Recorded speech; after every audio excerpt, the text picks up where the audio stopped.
Today is day 5 of Champions 2023 and we have 3 matches today. Team Liquid vs Loud, FPX vs T1, and PRX vs Edward Gaming. Up first is Team Liquid vs Loud, and going into this one it was impossible to pick a favourite. This is an elimination match, meaning the loser goes home. At the start of this tournament I don't think anyone would have guessed either of these teams to go home first, but here we are. The maps for this series are Haven for Loud, Split for Team Liquid, and then Lotus as the decider. Looking at the agents for Haven, Loud are running their Viper Harbor comp, while Liquid have something a little more standard for this map. Les is just re-peeking B right now, getting a lot of information. Now that they hear the Trailblazer, there's a double stack up short. The wall's going to give a little bit of space for them to come out. Safe goes up top, but Tui's takes him right back down. And look at this ball. This is crazy. How do you go through now? Well, no more flashes. You have a little bit of space to play it, but they've invested the Seekers. There's the flash, and there's the pounce. Ducking in and out from front and behind the wall. Just a few seconds left now, and the spike is not in hand. The members of Liquid are weak. But Soulcast is making a run at it. Les is left alone. The flash is there. The second, but Les with the 3K. And Soulcast with the perhaps ill-advised peek. Loud seem to wait. You've got the Reckoning to play around in the flash from up top. The dash out from Aspa still has an op in hand. How does he find any value? Counting peeking from behind the walls. Redgar's already gotten 3. Tui's on the swing, on the kill for Edgar, looking for the second. He's patient, he's calm with it. Great movement there from Tui's. Now they're gonna have to play this against the 2 players entrenched down low, and this is such a tough spot. There's a code for Tui's. He goes up top, Safe gets aggressive, tries to take the space. Aspa's dashing forward, Nat's on the trade. Where's the defuse But it's bar? just a delay. It's just bait. As Tui sticks the defuse. Les has a counter though. And there it is. You're wondering if that was a cue for them to go off of. And they're almost overlapping one another. But even if they're overlapping here, the attackers have to get off site. Yeah. Whereas you can run your way on. What are they doing though? They're pushing forward. Is there gaps in dark here? Yes. There is. And yeah, one's been detained, but Tui's is still alive. 38 HP though. He doesn't have very much to work with. Natch drops him. C1 player down in hell. Sadak now. Reinforcements arriving, the op in the hand. Another rare miss. Sadak has gotten it to half though. He's gotten it 3/4 of the way. There's no way in. Les with 4 and another for Loud. We've got the alarm bot out from Les, who's still playing towards B. Tui's 30 seconds very left. close by, with still plenty of utility to work with. The Paranoia is gonna head out towards C, but Kawenzine is able to draw a line in the sand once more. 3 bullets left, and that's all it takes. Not able to connect on the 4th, but Tui's trying to do what his teammate could not, and he does. Liquid feel like they're crumbling here, Bala.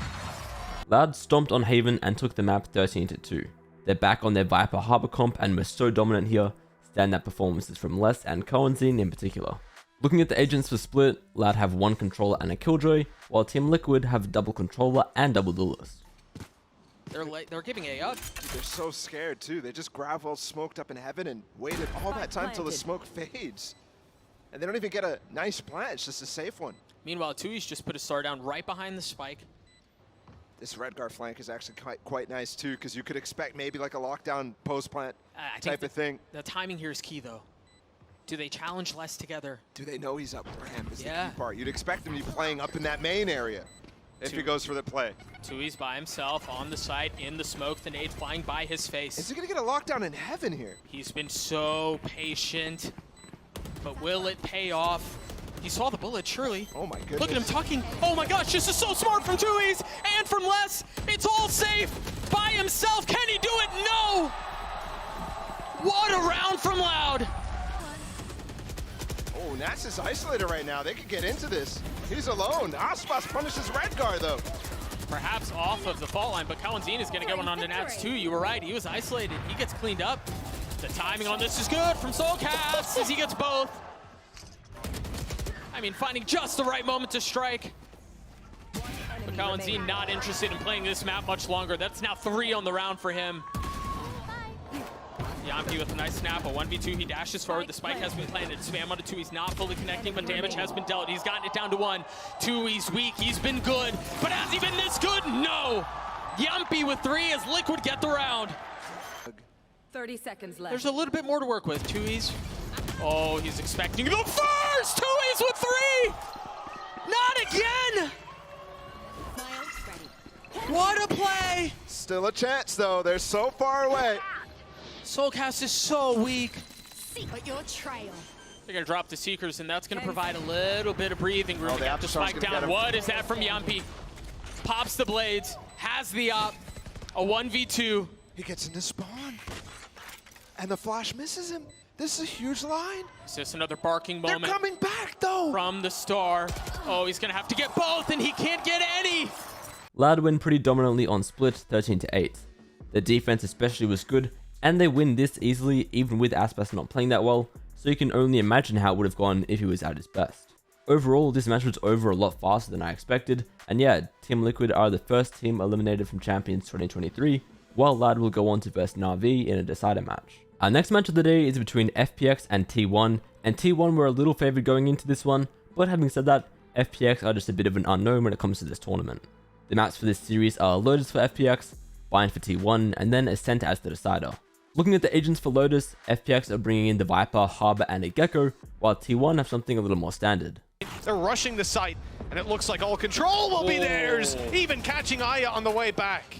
Yeah, another Saya player entry, and I believe at least the rifle might be able to be handed over to a teammate, but look at him go. Saya player just dying to take over. You ain't call those just come out of nowhere. The side swipe, not expected.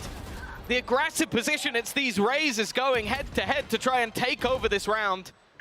The time, not even that far gone, still an opportunity for him to win this one out. Still going strong, leaving it all on to Zeta. He's playing that post plant, knows exactly where he is.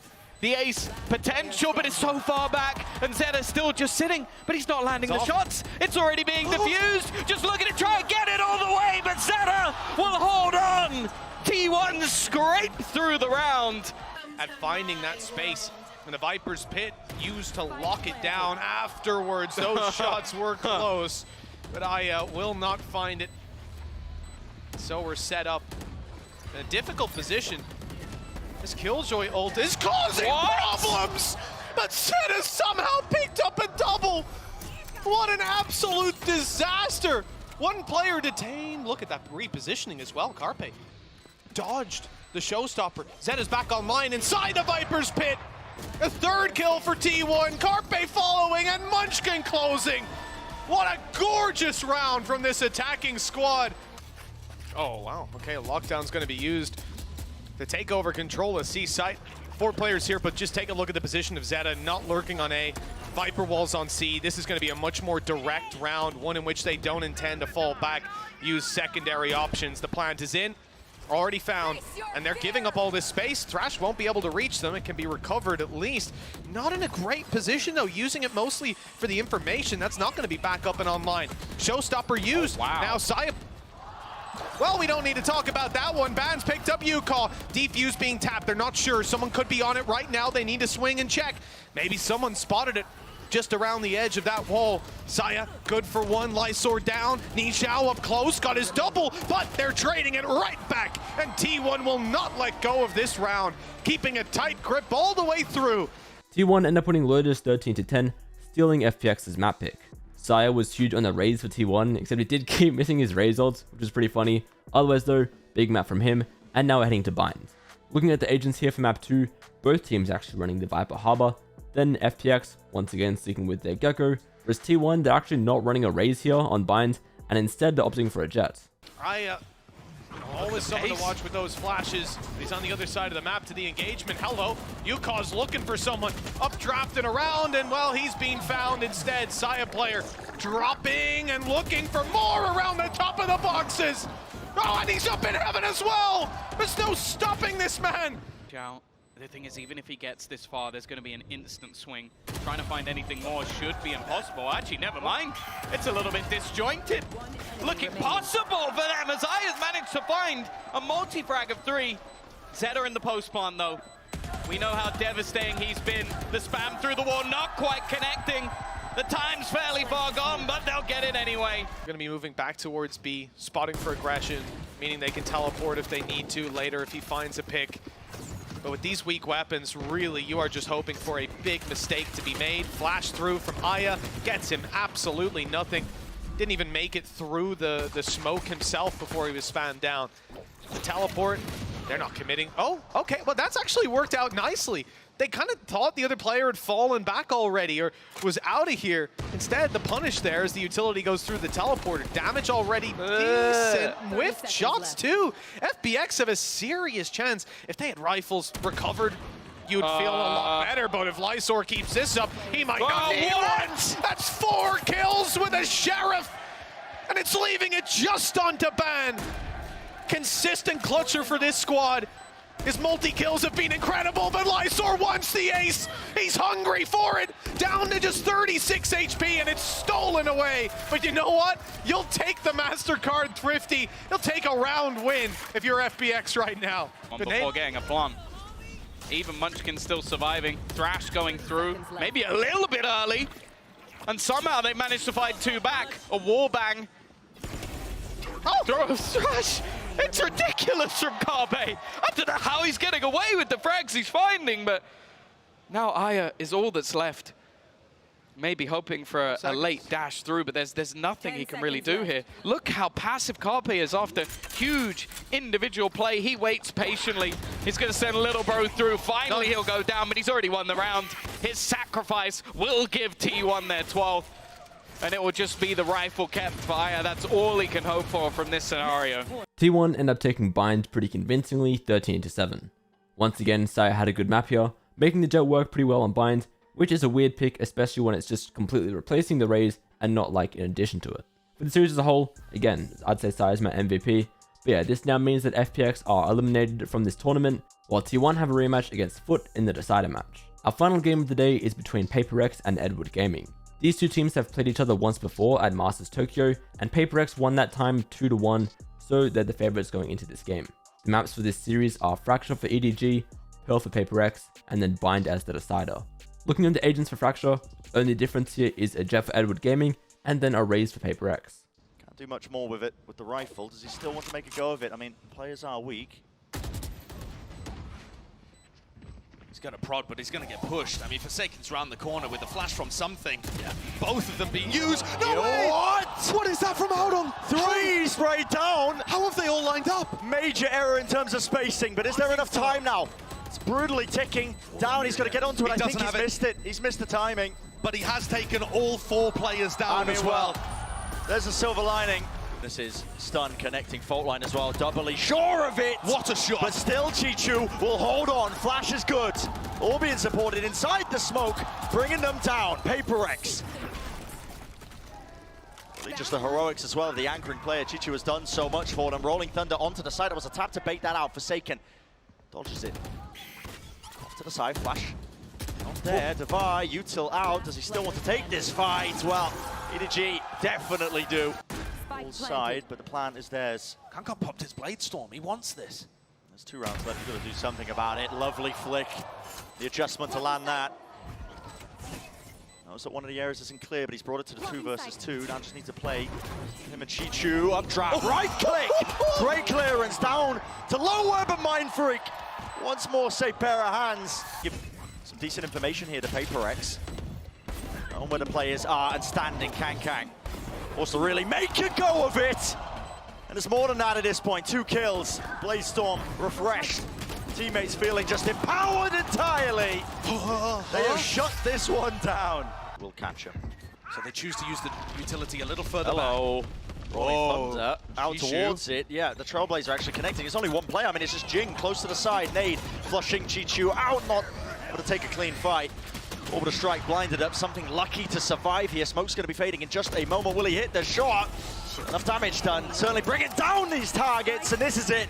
The final blow to finisher, 13-7. PRX win Fracture pretty dominantly, 13-7. Mind Freak had a crazy good map here, and yeah, PRX go up 1-0 in this series by taking EDG's map pick. Looking at the agents for Pearl now, PRX sticking with their Phoenix comp, while EDG have double controller. It's into the back, that stun. There is the connection. Something sticking onto the fuse, but broken through the wall. EDG, they're winning the fight out. There's Carnage. No one looking towards the side here. Devi is there, top of the wall. 1v2, players are weak. He's done enough damage. 7 bullets, spotted it. Down to the classics, down to the wire. Oh. Where's the time? It's not there. It's good cleanup. Needs to get out alive. It's really quite critical. He's playing close to the pillar though. How does he escape this flash in his face? This is such a weird position to play. I mean, he's really got no way to get out, and yeah, he's brought down.